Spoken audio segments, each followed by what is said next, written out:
सिन्नरमधल्या आशापूर टेंभुरवाडी गावात काही महिन्यांपूर्वी उन्हाळ वारा भलत्याच दिशेने वाहत होता.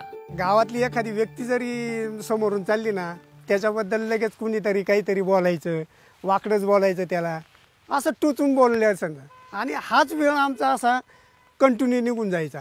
याचा कुठं पाय अडवायचा, त्याचा कुठं अडवायचा, कोणाचे बोटं कुठं धरायचे, कुठं मोडायचे, हे आम्हाला चांगलं जमायचं. पण गावात टवाळक्या करणारी ही मंडळी फार्मर कपच्या प्रशिक्षणाला गेली आणि चमत्कारच घडला.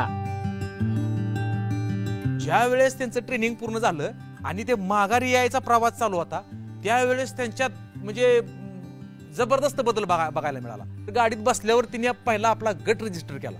प्रशिक्षण घेतलं ना, तिथंच आम्हाला सर्व ऊर्जा तिथंच मिळाली आणि तिथूनच आम्ही तयार होऊनच आलो. येतानाच तयार होऊन आलो आम्ही. तवा गरम आहे, पोळी भाजायची हेच ठरवलं आणि मग हा गट आम्ही तयार केला.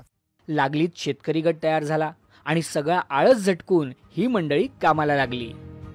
एका शेतकऱ्याची लागवड करायची होती. डायरेक्ट टीम शेतात गेली.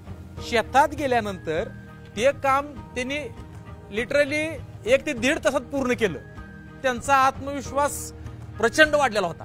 आणि मग तिथून पुढे कामाचा सपाटा सुरू झाला.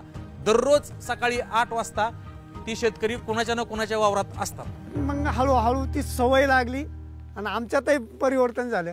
का आम्ही जो सकाळचा वेळ जो गावात घालवायचा, तो वेळ न तिथं गावात न घालवता आम्ही मग सुरुवात जशी पहिल्या दिवशी केली तशीच शेवटपर्यंत करायची असं ठरलं.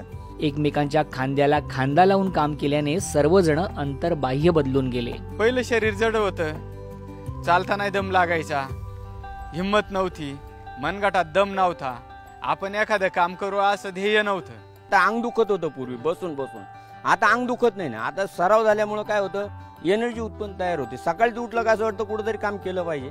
सुरुवातीला आहे ना, साधारणतः मी घरचं जर काम करायला गेलो किंवा आमच्यातलं बरेचसे सदस्य आहे, घरचं सांगितलं ना हे काम करायचंय, तर तिथं 10 वेळा सांगायचं नाही बाबा माझं कंबर दुखतंय, कोण म्हणायचं माझं पाठ दुखत, कोण म्हणतं माझा मणक्यातच गॅप पडेल. घरच्यांना हेच उत्तर द्यायचं. पण आता इथं कोणाचा मणकाही जात नाही आणि कोणाचं कंबरही दुखत नाही.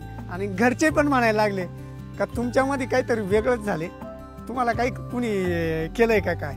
आशापूर टेंभुरवाडी गावातल्या उन्हाळ वाऱ्याला आता दिशा मिळाली आहे. या वाऱ्याचं तुफान व्हायला आता वेळ लागणार नाही.